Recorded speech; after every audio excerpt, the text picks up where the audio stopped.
নমস্কার বন্ধুরা, নীলগোপাল একাডেমির পক্ষ থেকে আপনাদের স্বাগত জানাই। আরও একটি গুরুত্বপূর্ণ আপডেট নিয়ে আমি আপনাদের সামনে হাজির হয়েছি। আজকে যে বিষয়টি নিয়ে আলোচনা করব সেটি হলো কোটক কন্যা স্কলারশিপ 2024-25 নিয়ে। হ্যাঁ বন্ধুরা, এটি একটি বেসরকারি স্কলারশিপ। তো এই স্কলারশিপে যদি আপনি আবেদন করেন তাহলে পেয়ে যেতে পারেন 1.5 লক্ষ টাকা। তো কিভাবে আপনি আবেদন করবেন এবং কোন লিঙ্কে গিয়ে আপনি আবেদন করবেন ও এখানে আবেদন করতে কি কি ডকুমেন্টের প্রয়োজন এবং কারা কারা এখানে আবেদন করার সুযোগ পাবে, এই সমস্ত তথ্য নিয়ে বিস্তারিত আলোচনা করব আজকের এই ভিডিওতে। সো বন্ধুরা, ভিডিওটি শুরু থেকে শেষ পর্যন্ত স্কিপ না করে অবশ্যই দেখবেন। আর ভিডিও শুরু করার আগে আপনাদের ছোট্ট একটি রিকোয়েস্ট, আপনি যদি আমার চ্যানেল নতুন এসে থাকেন তবে অবশ্যই সাবস্ক্রাইব করুন ও পাশে দেওয়া বেল আইকনে ক্লিক করতে ভুলবেন না পরবর্তী নতুন ভিডিও নোটিফিকেশন পাওয়ার জন্য। চলুন বন্ধুরা, ভিডিওটি শুরু করা যাক।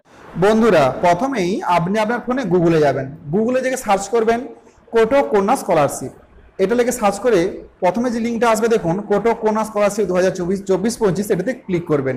এটাতে ক্লিক করার সাথে সাথেই কোটক কন্যা স্কলারশিপ 2024-25 অফিসিয়াল ওয়েব পেজটি ওপেন হয়ে যাবে। তো এই ওয়েব পেজের একটু নিচের দিকে যাবেন। দেখুন বন্ধুরা, অলরেডি ফর্ম ফিল আপ কিন্তু শুরু হয়ে গেছে। লাস্ট ডেট হচ্ছে 30 সেপ্টেম্বর 2024। এরপর আমরা দেখে নেব এলিজিবিলিটি, কারা কারা এখানে আবেদন করার যোগ্য। প্রথমে বলা হয়েছে শুধুমাত্র গার্লস স্টুডেন্টরাই কিন্তু এখানে আবেদন করতে পারবে এবং অবশ্যই ভারতীয় হতে হবে। এটা শুধুমাত্র মেয়েদের জন্য এবং অবশ্যই ভারতীয় হতে হবে, তবেই কিন্তু এই স্কলারশিপে আবেদনের যোগ্য। এরপরে আসি, এই স্কলারশিপে আবেদন করতে গেলে উচ্চ মাধ্যমিকে 75% নাম্বার অবশ্যই পেতে হবে, নইলে কিন্তু আবেদন করা যাবে না। এরপরে আছে ফ্যামিলি ইনকাম। বন্ধুরা, ফ্যামিলি ইনকাম কিন্তু 6 লক্ষ টাকার নিচে হতে হবে। 6 লক্ষ টাকার উপরে হলে এই স্কলারশিপে আবেদন করতে পারবে না। এরপরে আসি যে কোন কোন বিষয়ে পড়াশোনা করলে, উচ্চ মাধ্যমিক পাসের পর আপনি কোন বিষয়ে ভর্তি হলে, কোন কোর্সে ভর্তি হলে এই স্কলারশিপে আবেদনের যোগ্য। বন্ধুরা, প্লেন গ্র্যাজুয়েশন অথবা আপনি অনার্স নিয়ে গ্র্যাজুয়েশনে ভর্তি হলে এই স্কলারশিপে আবেদন করতে পারবেন। এছাড়া আরও কিছু এখানে কোর্স আছে দেখুন, ইঞ্জিনিয়ারিং রয়েছে, MBBS রয়েছে, BDS রয়েছে, LLB রয়েছে, BSc নার্সিং রয়েছে, B.Pharm রয়েছে। তো এই কোর্সগুলোই আপনি যদি ভর্তি হন তবেই কিন্তু পার্টিকুলার এখানে কিছু কোর্স উল্লেখ করে দেওয়া হয়েছে। এই কোর্সে ভর্তি হলে কিন্তু আপনি এই স্কলারশিপে আবেদন করতে পারবেন। এই কোর্সের বাইরে ভর্তি হলে কিন্তু এই স্কলারশিপে আবেদন করা যাবে না। বন্ধুরা, এরপরে আসি বেনিফিটস। এই স্কলারশিপে আবেদন করলে আপনি কি সুবিধা পেতে পারেন। এই স্কলারশিপে যদি আপনি আবেদন করেন তাহলে আপনি প্রতি বছর পেয়ে যাবেন 1.5 লক্ষ টাকা। এরপরে আসি ডকুমেন্ট। এই স্কলারশিপে আবেদন করতে গেলে আপনার কি কি ডকুমেন্টের প্রয়োজন। বন্ধুরা, প্রথমেই আপনার দরকার উচ্চ মাধ্যমিকের মার্কশিট। এরপরে আসি ভিডিও ইনকাম সার্টিফিকেট। এরপর আসি ITR সার্টিফিকেট। এরপর ফি স্ট্রাকচার, মানে আপনি যে কলেজে ভর্তি হয়েছেন তার যে ফি স্ট্রাকচারটা সেটা কিন্তু সাবমিট করতে হবে। এরপর আসি কলেজ লেটার। বন্ধুরা, আপনি যে কলেজে ভর্তি হয়েছেন সেই কলেজ থেকে একটি লেটার দেওয়া হবে, সেই লেটারটি কিন্তু এখানে ইস্যু করতে হবে, সাবমিট করতে হবে। এরপর আসি কলেজ সিট অলোকেশন ডকুমেন্ট সাবমিট করতে হবে।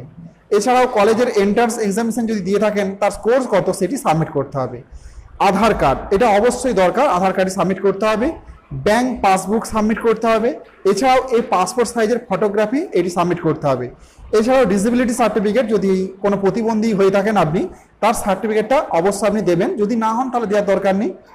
এছাড়াও ডেথ সার্টিফিকেট অফ পেরেন্ট, যদি ধরুন আপনার বাবা মা কেউ মারা যান তার ডেথ সার্টিফিকেট যদি থাকে সেটা আপনি শো করাবেন, তাহলে অগ্রাধিকার আপনি বেশি পেতে পারেন।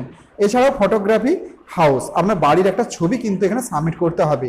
বন্ধুরা, নিচের দিকে যাবেন, দেখুন এখানে অ্যাপ্লাই নাও দেখাচ্ছে, এই অ্যাপ্লাই নাও ক্লিক করে আপনি এখান থেকে সরাসরি আবেদন করতে পারবেন। তার আগে অবশ্যই ডকুমেন্টগুলিকে আপনাকে রেডি রাখতে হবে, তারপরে কিন্তু আপনি আবেদন করতে পারবেন।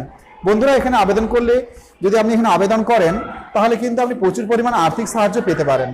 তো আপনারা যারা স্বামী বিবেকানন্দ স্কলারশিপ আবেদন করেছেন তারাও কিন্তু এখানে আবেদন করতে পারবেন, কারণ এটা বন্ধুরা এটা সম্পূর্ণ বেসরকারি স্কলারশিপ। যারা সরকারি স্কলারশিপ আবেদন করেছেন তারাও কিন্তু এখানে আবেদন করতে পারবেন, কোনো রকম প্রভাব পড়বে না ওই স্কলারশিপের ওপরে। সো বন্ধুরা, আজ এই পর্যন্তই। দেখা হয় পরবর্তী নতুন কোনো ভিডিওতে নতুন কোনো টপিক নিয়ে। ততক্ষণ আমরা প্রত্যেক ভালো থাকুন, সুস্থ থাকুন। Best of luck.